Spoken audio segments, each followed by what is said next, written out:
Miramos la Gran Pirámide de Giza y creemos conocerla. Durante miles de años nos hemos parado frente a ese coloso de piedra, escuchando siempre la misma historia, una narrativa simple y confortable. Es la historia de un faraón todopoderoso, de decenas de miles de esclavos y de 20 años de un esfuerzo sobrehumano para erigir su tumba eterna. Es la historia que está en los libros de texto, que los guías turísticos repiten incansablemente, la base sobre la cual se han construido carreras enteras de egiptólogos. Pero esa historia, tan familiar y aceptada, comienza a ser cuestionada, una narrativa que tal vez no se sostiene cuando se la confronta con la fría e implacable matemática. Yo seré su guía por este mundo de verdades ocultas. En lugar del pico de un arqueólogo o de un papiro amarillento, nuestra herramienta hoy será Axioma, un sistema analítico capaz de procesar montañas de datos para revelar lo que está oculto a los ojos humanos. No vamos a lidiar con suposiciones, solo con números, física y lógica. Nuestra investigación comienza con una pregunta fundamental. ¿Pudo el hombre de la Edad del Bronce haber construido la Gran Pirámide? La respuesta que encontraremos sacudirá sus certezas más profundas. Este es el primer capítulo de nuestro viaje. Vamos por un instante a aceptar la versión oficial como punto de partida. La egiptología nos dice que la pirámide de Keops fue erigida en cerca de 20 años. Está compuesta por aproximadamente 2.300.000 bloques de piedra. El peso total de la estructura supera los 6 millones de toneladas. Cada bloque pesa, en promedio, 2,5 toneladas. Pero existen gigantes de 70 e incluso 80 toneladas. La fuerza de trabajo era básicamente un ejército de campesinos, ocupados en sus campos 9 meses al año. Solo en los 3 meses de crecida del Nilo podían ser convocados para las obras del Estado. Parece tener sentido, ¿verdad? Miles de personas, muchos años de trabajo. Parece lógico, pero la verdad, como siempre, está en los detalles. Y en nuestro caso, está en un simple cálculo aritmético. Nosotros introdujimos estos datos oficiales en Axioma para realizar una prueba de estrés al modelo logístico. El sistema necesitaba responder a una única pregunta. ¿Cuál era la velocidad de trabajo real necesaria para terminar el proyecto en el plazo establecido? El resultado fue sobrecogedor. Para terminar la pirámide en 20 años, trabajando 24 horas al día, 365 días al año, sin un solo día de descanso, los constructores tendrían que extraer, transportar, dar acabado y asentar perfectamente un bloque cada 2 minutos y medio. Un bloque cada 150 segundos, día y noche, en verano y en invierno, durante 20 años seguidos, y no estamos hablando de ladrillos. Estamos hablando de rocas de toneladas, que primero necesitaban ser cortadas de la montaña, luego transportadas a kilómetros de distancia, y finalmente elevadas a una altura de casi 150 metros. La visión convencional nos presenta este escenario, pero vamos a explorar si realmente se alinea con lo que conocemos de las leyes de la física. Vamos a desglosar este ciclo imposible, comenzando por la extracción. La mayor parte de la pirámide es de piedra caliza, extraída allí mismo, en la meseta de Giza, pero para las cámaras internas y el sarcófago se utilizó el granito superduro de Asuán. Las canteras de Asuán se encuentran a más de 800 kilómetros al sur de Giza. Las herramientas que poseían los egipcios eran primitivos cinceles de cobre y esferas de piedra. El cobre es un metal muy blando, completamente inútil contra el granito. Le pedimos a Axioma que simulara el proceso de extraer un único bloque de granito de 70 toneladas, usando solo esa tecnología.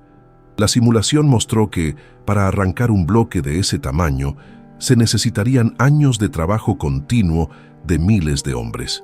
Y existen decenas de bloques así en la pirámide. Todos ellos debían ser extraídos dentro de ese cronograma absurdo. Este es el primer colapso logístico, lo que nos lleva a la segunda etapa, el transporte. ¿Cómo llevar un monolito de 70 toneladas desde Asuán hasta Giza?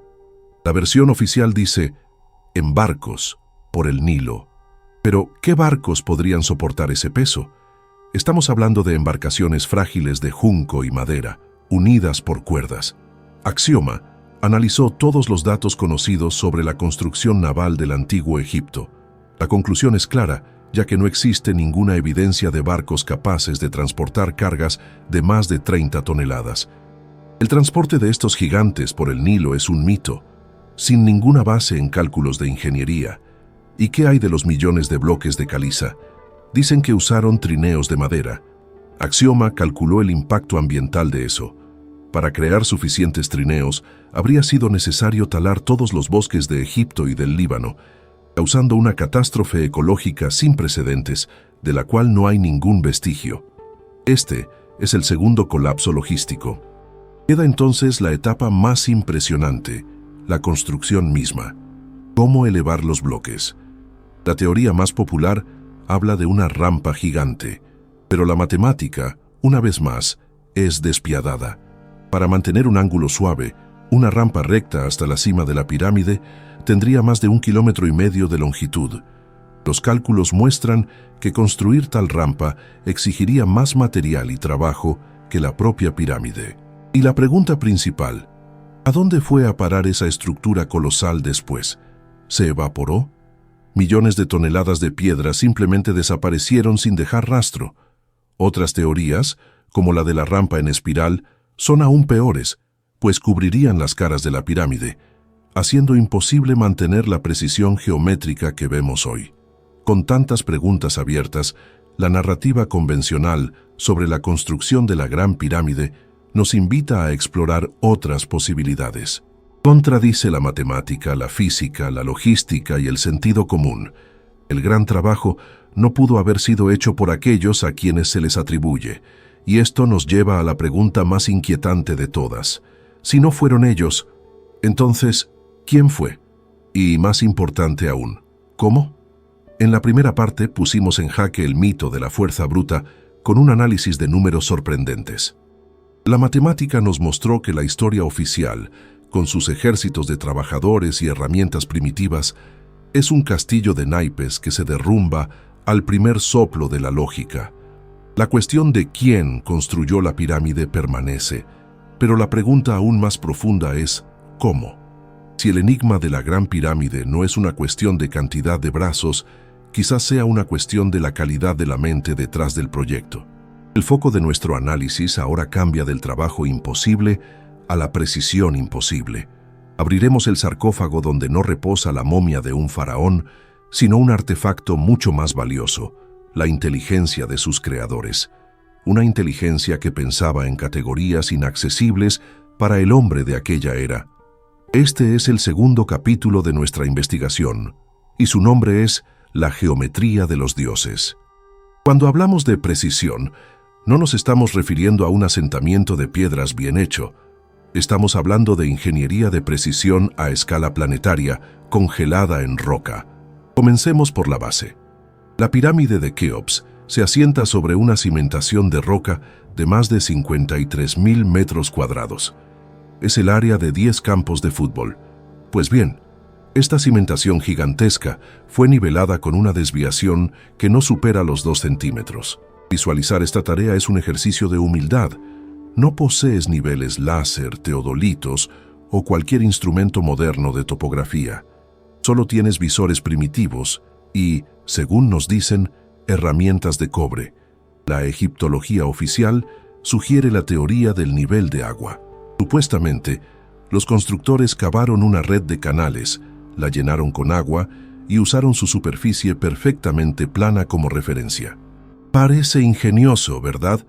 Nosotros introdujimos esta hipótesis en Axioma para una simulación hidrodinámica y climática. El sistema consideró la temperatura promedio en la meseta de Giza, la velocidad del viento, la insolación y la porosidad de la piedra caliza. El resultado destruye por completo esta bella teoría. En un área tan vasta, la evaporación del agua ocurriría de forma desigual, creando errores de centímetros por día.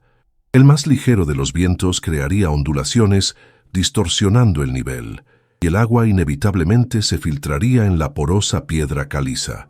La simulación de Axioma muestra que la probabilidad de alcanzar la precisión observada con este método es insignificante.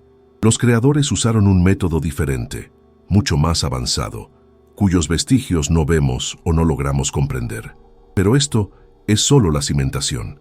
El verdadero milagro comienza cuando miramos hacia arriba. La Gran Pirámide está orientada hacia los puntos cardinales, con una precisión fenomenal. Sus caras apuntan al norte, sur, este y oeste geográficos verdaderos. El error es de apenas 3/60 de grado, el equivalente a 3 minutos de arco.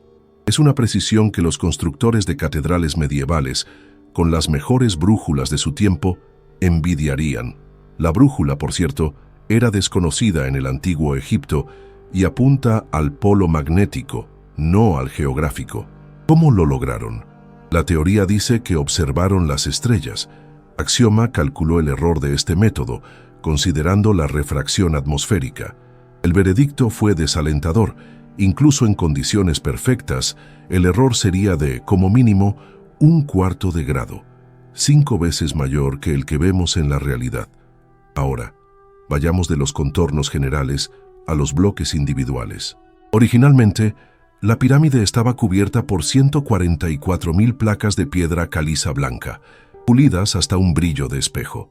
Estaban encajadas de forma tan justa que la fisura entre ellas no superaba el medio milímetro. La hoja de un cuchillo no entra en ese espacio. La dimensión de esto es difícil de comprender.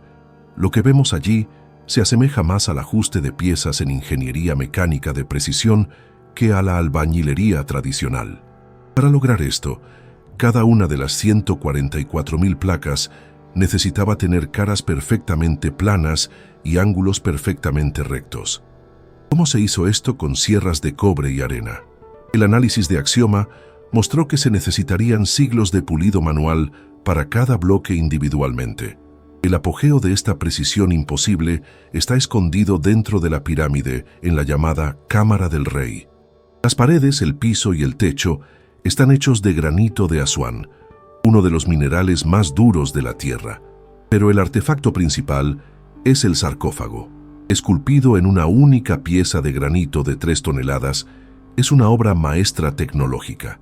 Sus superficies internas son perfectamente planas, sus esquinas internas son perfectamente rectas, como si hubieran sido fresadas por una máquina moderna de control numérico.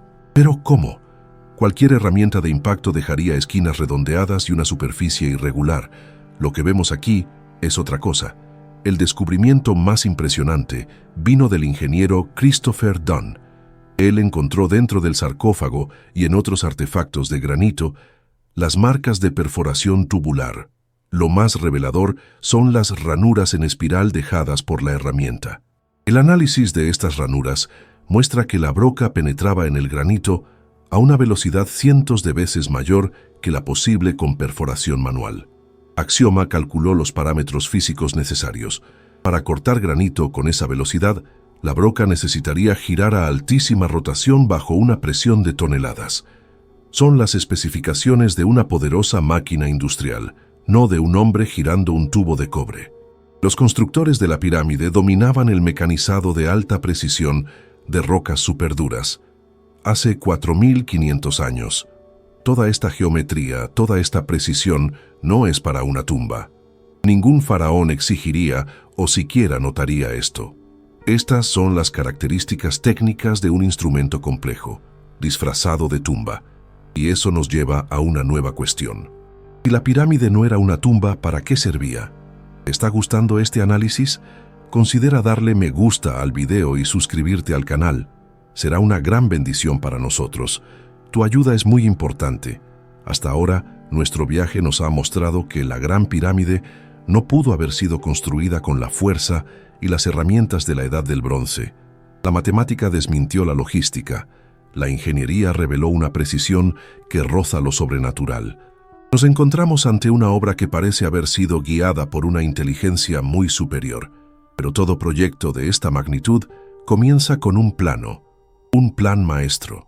¿Y si la precisión que vimos en la roca, en los cortes y en los ángulos, fuera solo un reflejo de una precisión aún mayor, grabada no en el suelo, sino directamente en el cielo?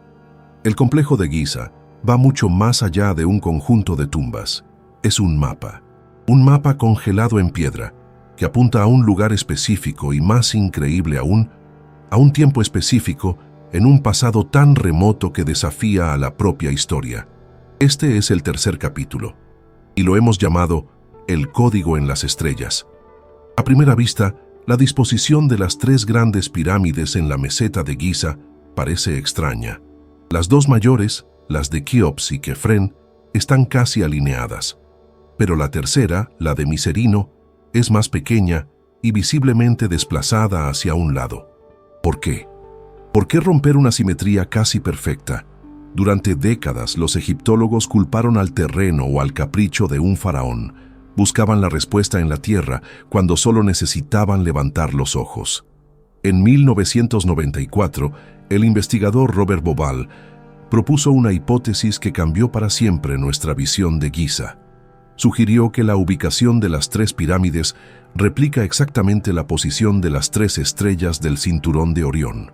Nosotros introdujimos esta teoría, conocida como la teoría de la correlación de Orión, en nuestro sistema axioma para una verificación imparcial. El sistema superpuso el mapa de Giza al mapa del cielo nocturno. El resultado fue asombroso. La correspondencia era perfecta. La pirámide más grande, la de Keops, corresponde a la estrella más brillante, Al-Nitak. La segunda, de Kefren, a la estrella central, Al-Nilam. Y la más pequeña y desplazada, la de Micerino, corresponde con precisión a la tercera y menos brillante estrella, Mintaka. El desalineamiento que parecía un error era, en realidad, un acto de genialidad, reproduciendo el patrón celestial con una fidelidad absoluta. Axioma calculó la probabilidad de que esto fuera una coincidencia. La posibilidad de que una correspondencia en múltiples niveles como esta, posición y brillo relativo, sea producto del azar, es menor que 1 en 1.000.000. No es una coincidencia, es un diseño, pero la parte más impactante todavía estaba por venir. El mapa del cielo no es estático. Debido a un fenómeno llamado precesión de los equinoccios, el eje de la Tierra oscila lentamente, como un trompo gigante, completando un ciclo cada 25.920 años. Esta oscilación cambia la posición aparente de las estrellas a lo largo de los milenios.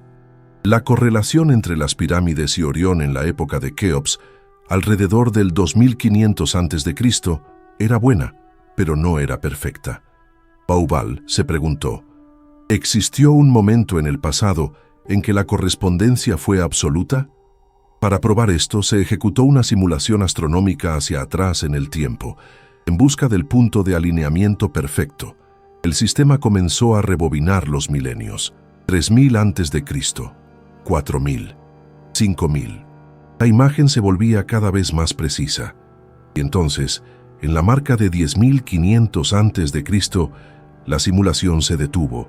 En ese momento, y solo en ese momento, las estrellas del cinturón de Orión ocupaban en el cielo una posición que duplicaba, con precisión matemática, el plano de las pirámides en la Tierra. 10.500 a.C. Hace 12.500 años. Esta fecha representa un desafío profundo para la cronología histórica tradicionalmente aceptada. De acuerdo con la cronología aceptada, en esa época no había civilización. Era la Edad de Piedra, un tiempo de cazadores y recolectores que vivían en cuevas, y nos piden que creamos que, en ese exacto periodo, alguien desarrolló el plan maestro para la estructura más sofisticada del planeta, codificando en ella datos astronómicos de altísima complejidad. El mapa, en realidad, es aún más grande. El río Nilo corre al lado de la meseta de Giza, así como la franja brillante de la Vía Láctea pasa al lado de la constelación de Orión en el cielo. Axioma comparó la geografía del Nilo con la proyección de la Vía Láctea y de nuevo encontró una correlación innegable. El complejo de Giza es un modelo tridimensional de una porción de nuestro cielo, con las pirámides siendo Orión y el Nilo siendo la Vía Láctea, y este mapa apunta a una fecha, 10.500 a.C. ¿Cómo conciliar esto con las evidencias que realmente apuntan a la época de los faraones? El misterio se profundiza con los llamados pozos de ventilación. sabemos que no son para ventilación. Son miras astronómicas y apuntan a estrellas específicas como Orión y Sirio, en sus posiciones exactas en el cielo alrededor del 2500 a.C. Es como una placa de fábrica con la fecha de ensamblaje. Entonces tenemos un plan maestro datado en 10.500 a.C. y una fecha de puesta en marcha de 2500 a.C. Un intervalo de 8.000 años entre el diseño y la ejecución. ¿Qué significa esto? Axioma propone un único modelo lógico, donde el proyecto habría sido creado por una civilización altamente avanzada en el 11º milenio antes de Cristo. 8.000 años después, los faraones de Egipto encontraron estas estructuras. Tal vez las concluyeron o reformaron y se apropiaron de su gloria. Keops no fue el arquitecto, fue, como mucho, el último maestro de obras. La pregunta ahora es otra. Si estos diseñadores poseían tal conocimiento astronómico, ¿qué tipo de tecnología usaban en su día a día? Las pistas están por todas partes, escondidas a plena vista, y hablan de un poder que la historia oficial insiste en ignorar. Nuestra investigación hasta ahora nos ha llevado a una conclusión inevitable. Detrás del complejo de Giza existe una inteligencia con un dominio asombroso de la matemática, la ingeniería y la astronomía. Vimos que el trabajo era logísticamente imposible, la precisión era sobrehumana, y el plan maestro estaba escrito en las estrellas, apuntando a una antigüedad impensable. Pero el conocimiento, por más avanzado que sea, es inerte sin las herramientas para aplicarlo. Si podían diseñar con tal perfección, necesitaban herramientas para materializar esa perfección. Si podían calcular ciclos estelares de 26.000 años, sus tecnologías iban mucho más allá de cinceles de cobre y cuerdas de fibra vegetal. ¿Dónde están esas tecnologías? ¿Dónde están las máquinas, las fuentes de energía, los equipos? Los arqueólogos se encogen de hombros e insisten en que no encuentran nada más que artefactos primitivos. Pero, ¿y si estamos buscando de la manera equivocada? ¿Y si las evidencias siempre han estado frente a nosotros, pero no hemos logrado reconocerlas? Escondidas a plena vista, disfrazadas de objetos rituales, catalogadas erróneamente como símbolos mitológicos. Ha llegado la hora de arrancar el velo que cubre a estos testigos silenciosos. Abriremos el depósito de conocimientos prohibidos que la ciencia oficial prefiere mantener bajo llave. Este es el cuarto capítulo de nuestra investigación, y su nombre es Artefactos de una tecnología perdida. Vamos a empezar con una pregunta simple. ¿Cómo iluminaban los antiguos egipcios las cámaras profundas de sus tumbas y templos? Muchos de estos espacios se extienden por decenas de metros dentro de la roca sólida, donde reina la más absoluta oscuridad. Las paredes y techos de estos lugares están cubiertos por delicadas pinturas y jeroglíficos complejos. Para realizar un trabajo tan detallado, se necesita una fuente de luz brillante y estable. La respuesta oficial es que usaban antorchas y lámparas de aceite, pero esta respuesta esconde una contradicción colosal. Cualquier llama abierta produce hollín, una capa negra y grasosa que inevitablemente se deposita en las paredes y principalmente en el techo. Sin embargo, los techos de las tumbas en el Valle de los Reyes están inmaculados. No hay ni un solo vestigio de hollín. Décadas de teorías, como la del uso de espejos para reflejar la luz solar, han sido refutadas por experimentos prácticos. La luz pierde el 99% de su intensidad después de unas pocas curvas en pasillos estrechos.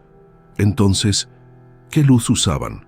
La respuesta podría estar grabada en las paredes del misterioso templo de Hathor, en Dendera. En una cripta subterránea, encontramos un bajorrelieve diferente a todo en el arte egipcio. Vemos figuras humanas sosteniendo objetos enormes en forma de pera. Dentro de cada objeto, una línea ondulada, parecida a una serpiente, se extiende de un extremo a otro. La base de estos objetos reposa sobre un soporte en forma de flor de loto, de donde sale un cable grueso que conduce a una especie de caja. La egiptología nos ofrece una explicación simbólica. Es un mito de la creación. Pero miremos esta imagen con los ojos de un ingeniero. El objeto en forma de pera es una ampolla de vidrio con vacío parcial. La serpiente interna representa en realidad una descarga eléctrica, un filamento de plasma. La flor de loto en la base es un portalámparas, un aislador eléctrico. El cable grueso es un cable de alimentación. Y la caja es la fuente de energía. El elemento más revelador es el pilar que sostiene todo, conocido como el pilar JED. Oficialmente, un símbolo de estabilidad. Pero su forma, una serie de aisladores en una varilla, es idéntica al diseño de un aislador de alta tensión del siglo XIX. Axioma comparó el relieve de Dendera con diagramas de dispositivos eléctricos y encontró una similitud casi perfecta con las primeras lámparas de descarga de gas, como el tubo de Crookes, una fuente de luz fría que no produce hollín y es ideal para trabajos en espacios confinados. ¿Será que lo que vemos en Dendera es más que un mito? Podría ser un manual técnico. La imagen sugiere un conocimiento sobre algo parecido a la luz eléctrica. Si dominaban la luz, ¿qué hay del aire? En 1898, en una tumba en Saqqara, se encontró un pequeño objeto de madera. Durante décadas estuvo guardado en el Museo de El Cairo, etiquetado como un pájaro de juguete, pero no tiene patas ni plumas. Sus alas poseen un perfil aerodinámico claro, diseñado para crear sustentación. Y lo más importante, su cola es vertical, como el timón de un avión, no horizontal, como la de un pájaro. Un estabilizador vertical sirve para dar estabilidad direccional en vuelo, un concepto puramente aeronáutico. Nosotros creamos un modelo tridimensional exacto del pájaro de Saqqara y lo introdujimos en Axioma para una simulación en un túnel de viento digital. La conclusión fue impactante. El objeto es un modelo altamente eficiente de un planeador, con características de vuelo ideales. No es un pájaro de juguete, es el modelo de una aeronave. Para la luz y para el vuelo se necesita energía. Y aquí encontramos otra pieza del rompecabezas en la antigua Mesopotamia, la batería de Bagdad, una vasija de arcilla con un cilindro de cobre y una varilla de hierro, datada alrededor de 200 años antes de Cristo. Cuando se llena con una solución ácida, como jugo de uva, produce una corriente eléctrica. Es un hecho comprobado. Conocían los principios de la generación de energía galvánica. Axioma analizó la probabilidad de que la lámpara, el planeador y la batería fueran coincidencias aisladas. La posibilidad es estadísticamente nula. El sistema ve una conexión clara. Son fragmentos del mismo tapiz tecnológico perdido. Una tecnología basada en la electricidad que explicaría cómo cortaban y perforaban el granito con la precisión que vimos antes. No con cobre, sino quizás con herramientas ultrasónicas o taladros de alta potencia. La electricidad era la clave. Y la lámpara de Dendera es el enchufe que dejaron en la pared de la historia. Hemos encontrado las huellas. En Dendera, la imagen de una luz que no genera humo. En Saqqara, el modelo de una máquina voladora. En Bagdad, la chispa de una batería química. Fragmentos de una tecnología olvidada, escondidos en el corazón de Egipto. Hasta ahora nuestra investigación se ha centrado en el Valle del Nilo, y en eso reside una gran trampa para nuestro entendimiento. Corremos el riesgo de ver todo esto como un milagro aislado, un fenómeno inexplicable que nació y murió en las arenas del desierto. Pero sí, ¿y si la meseta de Giza no es el epicentro, sino solo una de las capitales? ¿Y si la pirámide no es una obra única, sino solo el nodo más famoso en una red planetaria de construcciones megalíticas erigidas por la misma mano? Para entender el cuadro completo, necesitamos expandir el mapa de nuestra búsqueda. Dejamos atrás Egipto y nos embarcamos en un viaje por los lugares más enigmáticos del planeta. Estaremos buscando la misma firma tecnológica, el mismo genio de la ingeniería, la misma precisión imposible. Vamos a reunir las pruebas de la existencia de un proyecto único y global. Este es el 5º capítulo, y su nombre es La firma de un proyecto global. Nuestra primera parada, las alturas vertiginosas de los Andes en Bolivia. Aquí, a casi 4.000 metros sobre el nivel del mar, en el aire enrarecido donde hasta respirar es difícil, yacen las ruinas de Pumapunku. La ciencia oficial las atribuye a la cultura tiahuanaco, alrededor del siglo VI de nuestra era. Pero lo que vemos aquí no tiene relación alguna con la tecnología de los pueblos andinos. Vemos los restos de una construcción modular, como un juguete de ensamblaje gigante que fue desmantelado. El material es andesita y diorita, rocas volcánicas durísimas, casi tan resistentes como el diamante. Las herramientas de bronce son inútiles contra ellas. Aún así, el lugar está cubierto por bloques gigantescos, con formas geométricas perfectas, superficies pulidas como espejos y ángulos de 90 grados tan precisos que parecen cortados con láser. Lo más impresionante son los llamados bloques H, decenas de piezas idénticas, estandarizadas, con un diseño complejo de múltiples encajes, surcos y perforaciones. Parecen salidos de la línea de montaje de una fábrica de alta tecnología. Axioma analizó escaneos tridimensionales de estos bloques. El sistema confirmó: la desviación de tamaño entre piezas diferentes es menor que una fracción de milímetro. Esto es producción en masa de componentes estandarizados. El análisis de los agujeros reveló marcas de perforación a alta velocidad. La tecnología detrás de Puma Punku exhibe la misma firma de ingeniería avanzada que vimos en las cajas de granito de Egipto. Es el primer punto en nuestro mapa global. Ahora vamos más al norte, a Perú, cerca de la legendaria ciudad de Cusco. Allí se erigen las murallas de Sacsayhuamán, 3 hileras de muros ciclópeos construidos con bloques de piedra caliza que pesan entre 100 y 200 toneladas. Algunos superan las 360 toneladas, pero no es el peso lo que impacta, es el método. Es la llamada albañilería poligonal. Los bloques no son rectangulares, cada uno es un polígono único, con hasta 12 lados o más. Y estas rocas asimétricas e inmensas están encajadas unas en otras, sin ningún tipo de argamasa, con una precisión tan absurda que no se puede insertar la hoja de un cuchillo entre ellas. ¿Cómo? ¿Cómo darle una forma tan compleja a un bloque de 200 toneladas y luego encajarlo perfectamente en sus vecinos, como las piezas de un rompecabezas tridimensional? Axioma simuló el proceso y concluyó que el método de prueba y error sería logísticamente absurdo.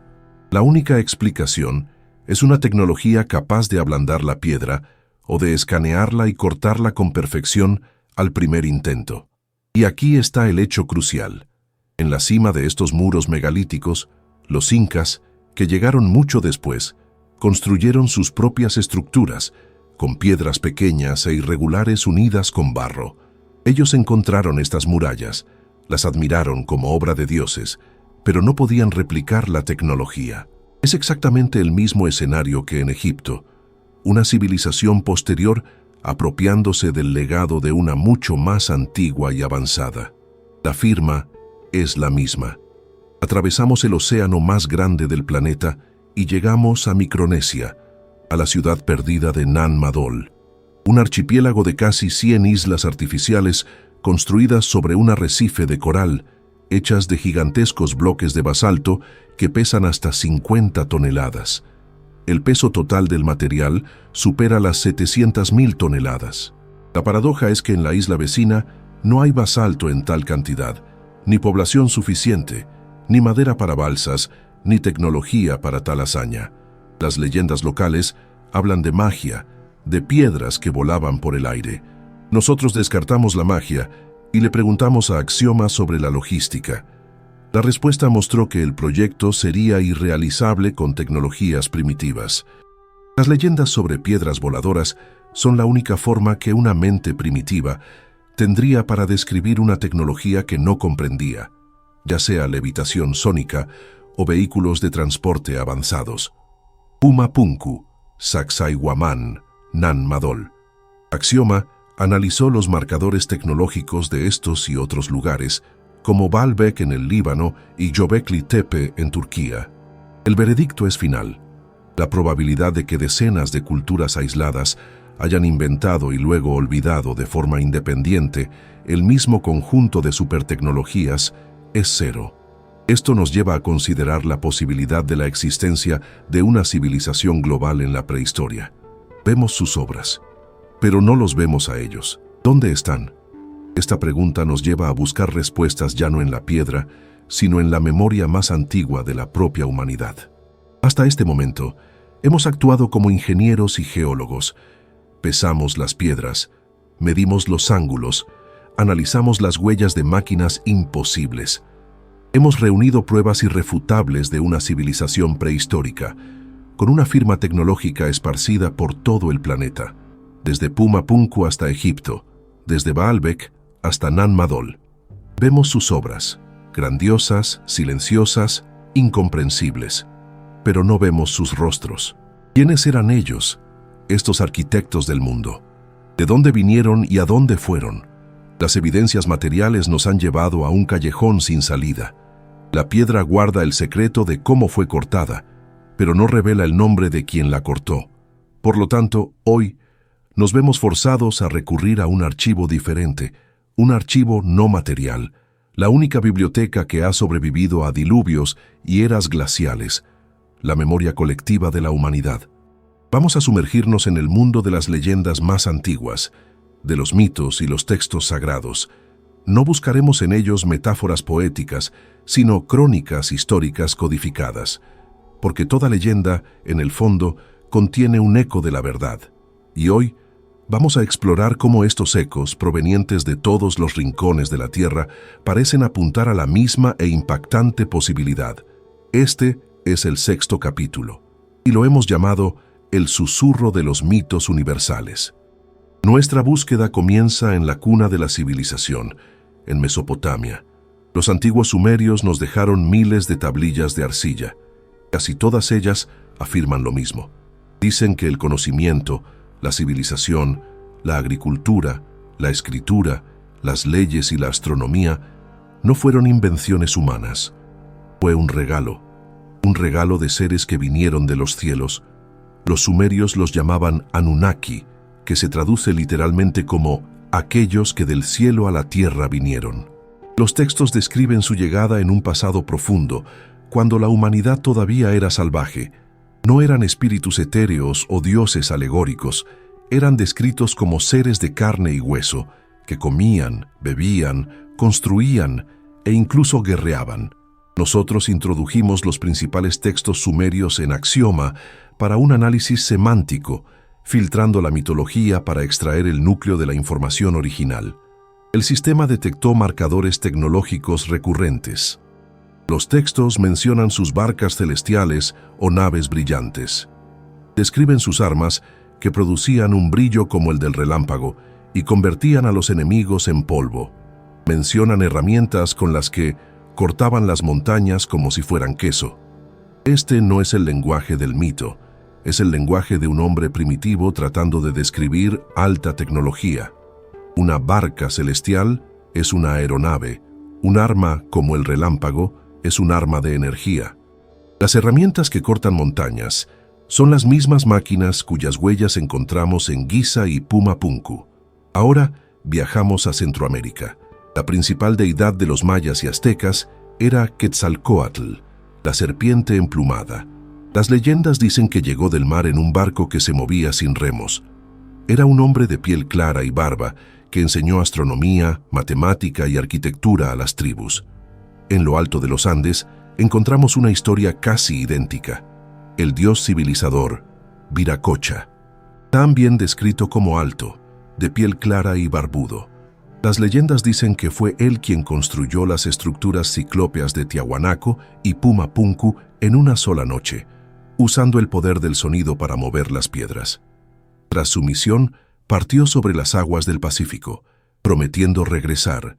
Le dimos a Axioma la tarea de comparar los mitos de dioses civilizadores de todo el mundo. El sistema procesó más de 500 leyendas de los 5 continentes. El resultado fue abrumador. A pesar de las enormes diferencias culturales, una misma narrativa se repite en casi el 80% de los casos. Siempre involucra 5 elementos clave. El primero es que los dioses llegan de otro lugar, del cielo o del mar. Segundo, tienen una apariencia diferente a la de la población local. Tercero, traen conocimientos y tecnologías que transforman la sociedad. Cuarto, Son ellos los constructores de las estructuras megalíticas. Y quinto, al final de su misión, parten pero casi siempre prometen volver. Desde los Anunnaki sumerios y el dios egipcio Tot, hasta el Viracocha peruano y los titanes griegos, oímos la misma historia contada en lenguas diferentes. Axioma concluyó: la probabilidad de que decenas de culturas aisladas hayan inventado por casualidad el mismo arquetipo complejo es nula. ¿Sería esto una coincidencia? ¿O el reflejo de un evento real y global? Quizás nuestros ancestros fueron testigos de algo que hoy llamamos paleocontacto. Conocieron a los representantes de una civilización más avanzada. Ahora, los dos flujos de evidencias, el material y el inmaterial, se encuentran. Aquellos a quienes nuestros ancestros llamaban dioses eran los mismos ingenieros y arquitectos cuyas obras hemos investigado. Anunnaki, Viracocha, los 7 sabios. Son nombres diferentes para el mismo grupo. Llegaron a la Tierra con un propósito. Poseían tecnologías que, a los ojos del hombre primitivo, parecían magia. Crearon la red global de estructuras que llamamos megalítica. Nos dieron el empujón inicial y luego, por alguna razón, partieron. ¿Y si los mitos no son solo cuentos de hadas? ¿Y si son un eco, distorsionado por el tiempo, de uno de los eventos más importantes de la historia de nuestra especie? Pero esto plantea la cuestión final y más profunda. ¿Por qué? ¿Cuál era el objetivo de todo este trabajo titánico? Esto nos obliga a hacer la pregunta final. Si no eran tumbas o templos para los dioses, ¿serían entonces máquinas de los dioses? Para responder, necesitamos dejar los mitos y abrazar la física. Hemos recorrido un camino increíble. Desmantelamos la historia oficial. Desciframos un mapa estelar grabado en la Tierra. Encontramos las huellas digitales de una tecnología avanzada y escuchamos el eco de un contacto ancestral en los mitos de todos los pueblos. Llegamos a la conclusión de que los megalitos de nuestro mundo son el legado de una civilización global, probablemente de origen externo. Pero la cuestión fundamental persiste. ¿Por qué? ¿Cuál era el propósito final de este proyecto colosal? Para responder, necesitamos dejar de ver estas estructuras como monumentos muertos y empezar a verlas como lo que probablemente son: máquinas, dispositivos funcionales. Hoy dejamos de lado la arqueología y la mitología para hablar el lenguaje de la física. Vamos a analizar los materiales, la estructura y la ubicación de las pirámides para desvelar su verdadera función. Este es el capítulo final de nuestra investigación, y lo hemos llamado la red de energía planetaria. El primer indicio está en el material. Las cámaras internas de la Gran Pirámide están hechas de granito de Asuán. ¿Por qué granito y no la abundante piedra caliza? La ciencia oficial dice que era porque es bello y duradero. Esa es la respuesta de quien no quiere ver. En un dispositivo de alta tecnología, la elección del material está dictada por la función. Axioma analizó la composición del granito de Asuán. El sistema destacó inmediatamente su componente principal. Más del 55% es cuarzo cristalino.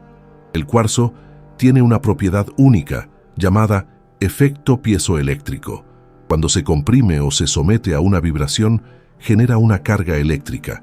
Y lo inverso también es cierto. Ahora, imaginen la cámara del rey. Decenas de toneladas de granito rico en cuarzo, bajo la presión de millones de toneladas de piedra por encima. ¿Y si esa presión es parte del diseño? ¿Y si la propia Tierra es la fuente de vibración? Nuestro planeta vibra constantemente, en frecuencias muy bajas. Es su pulso natural. Axioma simuló lo que sucedería si la cámara fuera un resonador gigante, sintonizado con el pulso de la Tierra. El resultado fue una imagen increíble. Las vibraciones de la corteza terrestre, amplificadas por la masa de la pirámide, harían vibrar al cuarzo en el granito al unísono. Por el efecto piezoeléctrico, esta vibración mecánica se convertiría en energía eléctrica. Esto transforma la cámara del rey en el corazón de una central de energía geomecánica. Pero, ¿a dónde iba esa energía? La pirámide está construida con dos tipos de piedra caliza. El revestimiento externo, pulido, era un excelente aislante eléctrico. Los bloques internos, más porosos y con alto contenido de magnesio, tenían propiedades de semiconductor. La pirámide entera funcionaba como un gigantesco condensador, un generador de granito en el centro, una capa semiconductora alrededor y una coraza aislante por fuera. Los pozos de ventilación, perfectamente rectos, no eran para el aire. Eran guías de onda que canalizaban la energía generada hacia la cima.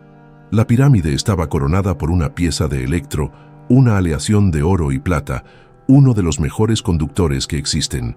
La pirámide no era solo una central eléctrica, era un transmisor de energía inalámbrica a escala planetaria. Y esto nos lleva de vuelta a nuestro mapa global. Axioma analizó la ubicación de los principales sitios megalíticos del mundo, no por la geografía, sino por la geofísica. Una verdad impactante emergió. Giza, Stonehenge, Machu Picchu, la isla de Pascua, ninguno de ellos está ubicado al azar. Están posicionados en puntos únicos, sobre fallas tectónicas, en nodos de la red geomagnética de la Tierra o sobre depósitos de cuarzo. Su ubicación fue elegida con el mismo criterio que usamos hoy para construir centrales de energía. Todas estas estructuras son componentes de una única red energética que envolvía el planeta, capaz de extraer, convertir y transmitir la energía de la propia Tierra. Estamos mirando los restos de una antigua red eléctrica que alimentaba a la civilización de los dioses.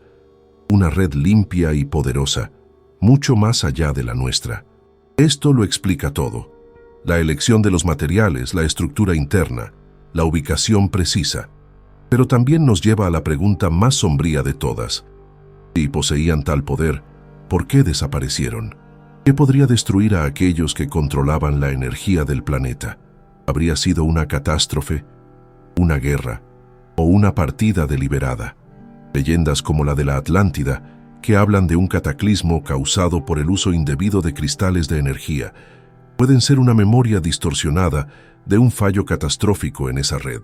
Un evento que sumió al mundo en un periodo de olvido, una amnesia global de la que la humanidad apenas ahora está comenzando a despertar. Nuestra investigación termina aquí.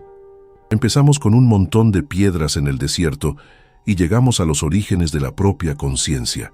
Hemos probado que nuestra historia no es una línea recta de progreso, sino un drama de escala cósmica, con actos de creación, gloria, destrucción y olvido.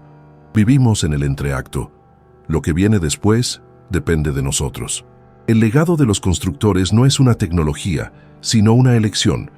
La elección entre aferrarnos a la narrativa familiar o atrevernos a explorar una perspectiva que puede cambiarlo todo. Nos dejaron un mapa de las estrellas grabado en piedra, pero el camino hacia esas estrellas tendremos que construirlo por nuestra cuenta.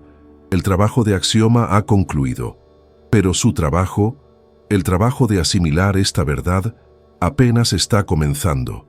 Piensen, analicen y miren el mundo con nuevos ojos.